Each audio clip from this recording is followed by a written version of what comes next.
Court practice news में आपका स्वागत है। आज तारीख है 29 नवंबर 2025। पिछले 2 दिनों में देश की अदालतों से कई महत्वपूर्ण खबरें और फैसले आए हैं और आज हम उन्हीं पर एक गहरी नजर डालेंगे। जी हाँ, और आज की चर्चा का मकसद सिर्फ ये जानना नहीं है कि क्या हुआ, बल्कि ये समझना है कि इन फैसलों का मतलब क्या है, इनका हमारे कानूनी ढांचे पर और हम पर क्या असर पड़ सकता है। बिल्कुल, तो आज हम सुप्रीम कोर्ट के कुछ बड़े फैसलों से शुरू करेंगे, जैसे महाराष्ट्र के चुनाव और ऑनलाइन कंटेंट की जवाबदेही का मुद्दा। हाँ, और फिर कुछ हाई कोर्ट्स के अहम आदेशों को भी देखेंगे, जिनमें मुंबई का प्रदूषण और मेजर मोहित शर्मा की बायोपिक पर जो विवाद उठा है वो शामिल है। और आखिर में कुछ ऐसे कानूनी मामलों पर भी बात करेंगे जिनका समाज पर सीधा असर पड़ रहा है। तो चलिए शुरू करते हैं। चलिए शुरुआत करते हैं सुप्रीम कोर्ट से। महाराष्ट्र के स्थानीय निकाय चुनावों को लेकर एक बड़ा अहम फैसला आया है। हाँ, ये ओबीसी कोटे से जुड़ा मामला है और काफी समय से चल रहा था। तो कोर्ट ने क्या कहा, क्या चुनाव होंगे? कोर्ट ने एक तरह से बीच का रास्ता निकाला है। उन्होंने कहा कि चुनाव तो होंगे, जो शेड्यूल तय है उसी के हिसाब से, प्रक्रिया को नहीं रोका जाएगा। लेकिन इसमें एक शर्त भी है ना? बिल्कुल, शर्त यह है कि जिन सीटों पर आरक्षण की 50% की जो सीमा है उसका उल्लंघन हुआ है, अच्छा, वहां के नतीजे हमारे आखिरी फैसले पर निर्भर करेंगे। मतलब चुनाव भी हो जाएंगे और संवैधानिक सवाल भी खुला रहेगा। सही कहा। यह दिखाता है कि अदालत चुनावी प्रक्रिया में दखल दिए बिना संवैधानिक चिंताओं को कैसे संतुलित कर रही है। मतलब शासन भी चलता रहे और कानून का राज भी बना रहे। ये तो काफी दिलचस्प संतुलन है। अच्छा, केरल से भी एक बड़ी खबर है। वहाँ राज्यपाल और राज्य सरकार के बीच जो टकराव चल रहा था वो भी सुप्रीम कोर्ट पहुँच गया। हाँ, और कोर्ट ने कुलपति की नियुक्तियों में देरी के लिए केरल के राज्यपाल की आलोचना की है।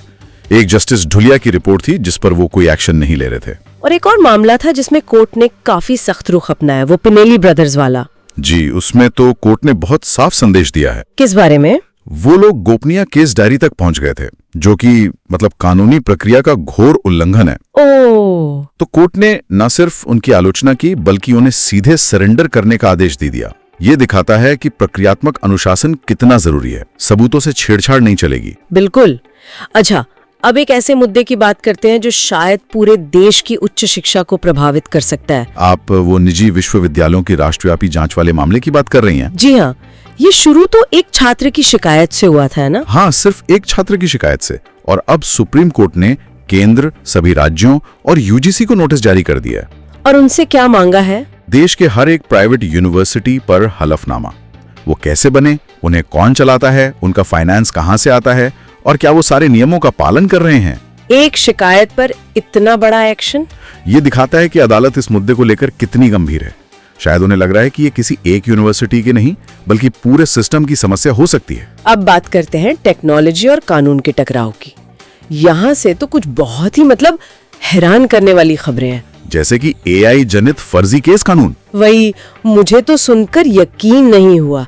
सुप्रीम कोर्ट इस बात की जांच करेगा कि याचिकाओं में ऐसे केस का हवाला दिया गया जो थे ही नहीं, जिन्हें एआई ने बनाया था। जी, आरोप यही है और ये अविश्वसनीय से ज्यादा खतरनाक है।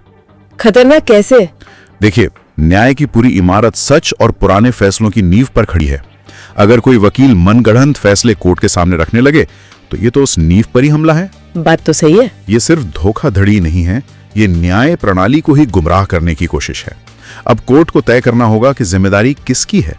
और इसी से जुड़ा एक और मामला है ऑनलाइन कंटेंट की जवाबदेही का।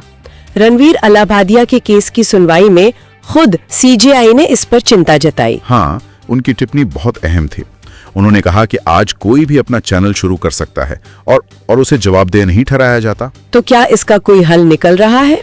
केंद्र ने कोर्ट को बताया है कि सोशल मीडिया कंटेंट के लिए गाइडलाइंस अपने आखिरी चरण में हैं। लेकिन यहाँ हमेशा अभिव्यक्ति की स्वतंत्रता का सवाल आ जाता है। बिल्कुल, और यही सबसे बड़ा संतुलन है।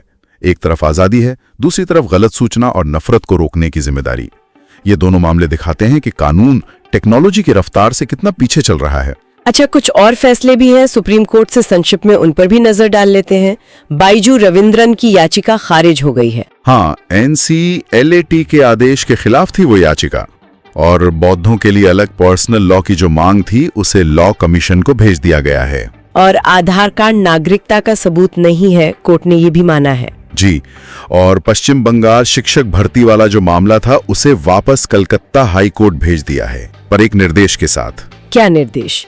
कि ये सुनिश्चित किया जाए कि दागी उम्मीदवार प्रक्रिया में वापस ना आए। चलिए अब हाई कोर्ट्स का रुख करते हैं।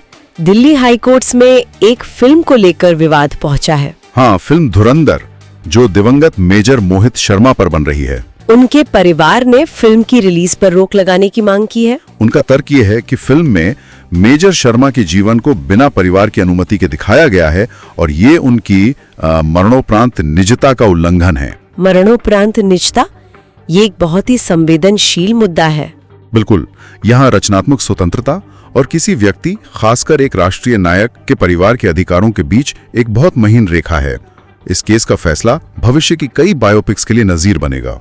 अब चलते हैं मुंबई, जहां प्रदूषण का मामला बॉम्बे हाई कोर्ट में छाया रहा और कोर्ट ने महाराष्ट्र सरकार को काफी फटकार लगाई है। मैंने पढ़ा कि कोर्ट ने कहा कि मुंबई में विजिबिलिटी इथियोपिया में ज्वालामुखी विस्फोट से बहुत पहले से खराब थी। जी, एक तरह से कोर्ट ने कहा कि आप बाहरी वजहों पर दोष नहीं डाल सकते और अब उन्होंने निर्माण स्थलों का निरीक्षण करने के लिए एक स्पेशल पैनल का भी आदेश दिया है। बॉम्बे हाई कोर्ट से ही एक और खबर है, दिशा सालियान मौत मामले से जुड़ी। हाँ, 5 साल हो गए हैं और अदालत ने अब जांच में हो रही देरी पर सवाल उठाए हैं। और पुलिस को क्या निर्देश दिए हैं? पुलिस को पोस्टमार्टम रिपोर्ट पेश करने और परिवार को दस्तावेज देने पर विचार करने को कहा है। पंजाब और हरियाणा हाईकोर्ट से भी एक बहुत ही दिलचस्प सलाह आई है न्यायाधीशों के लिए। सलाह से ज्यादा वो एक फटकार थी।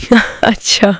एक ट्रायल कोर्ट के जज ने एक ऑनलाइन कानूनी पोर्टल के मतलब मोबाइल ऐप के पॉपअप पर भरोसा करके जमानत याचिका पर फैसला सुना दिया था। क्या सिर्फ एक पॉपअप पर? हाँ, और जस्टिस सुमित गोयल ने साफ कहा कि किसी व्यक्ति के अधिकारों का फैसला प्रामाणिक कानूनी स्रोतों के आधार पर होना चाहिए, किसी कैजुअल अलर्ट पर नहीं। एक बहुत जरूरी चेतावनी है ये। अब कुछ ऐसी खबरों पर आते हैं जिनका सामाजिक और अंतर्राष्ट्रीय स्तर पर भी महत्व है।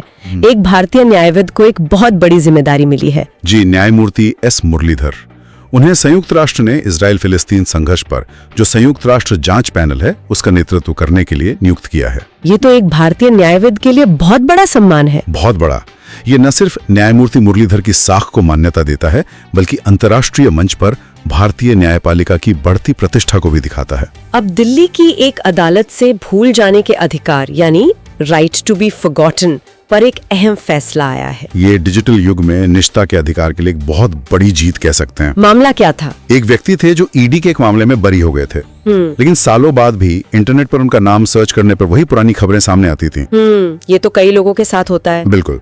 तो अदालत ने गूगल और मीडिया घरानों को आदेश दिया है कि उससे जुड़े लेखों को डी इंडेक्स करें, मतलब सर्च रिजल्ट से हटा दें। हाँ, इसका मतलब है कि अगर कानून ने आपको निर्दोष मान लिया है तो इंटरनेट आपको हमेशा के लिए एक आरोपी की तरह पेश नहीं कर सकता। ये तो बहुत जरूरी फैसला है। अच्छा, सुप्रीम कोर्ट ने कुछ कॉमेडियंस के खिलाफ भी एक अनोखा आदेश दिया है। हाँ, समय रैना और 4 अन्य कॉमेडियंस के खिलाफ। उन पर दिव्यांग लोगों का मजाक उड़ाने का आरोप था। तो सजा क्या दी? सजा की जगह कोर्ट ने उन्हें एक तरह से सामाजिक सेवा करने को कहा है। उन्हें विकलांग व्यक्तियों के इलाज के लिए धन जुटाने और अपने कार्यक्रमों में उनकी सफलता की कहानियां दिखाने का आदेश दिया है। ये तो न्याय का एक बहुत ही रचनात्मक तरीका है। हाँ, ये दंडात्मक से ज्यादा सुधारक दृष्टिकोण है। और आखिर में एक और सामाजिक रूप से संवेदनशील मामला, सुप्रीम कोर्ट बार एसोसिएशन ने एक याचिका दायर की है हरियाणा के कॉलेज के खिलाफ, जहां आरोप है कि महिला कर्मचारियों की मासिक धर्म की जांच की जा रही थी। और कोर्ट ने इस पर क्या कहा? कोर्ट ने इस मानसिकता को चौंकाने वाला कहा है और याचिका पर नोटिस जारी कर दिया है। ये मामला सिर्फ नियमों का नहीं है, ये महिलाओं की गरिमा और उनके मौलिक अधिकारों से जुड़ा है। तो पिछले कुछ दिनों की इन सभी खबरों को एक साथ देखें तो एक तस्वीर उभरती है। हमारी अदालतें टेक्नोलॉजी के प्रभाव, व्यक्तिगत अधिकारों की सुरक्षा और शासन में जवाबदेही जैसे बहुत ही मुश्किल मुद्दों से जूझ रही हैं। बिल्कुल।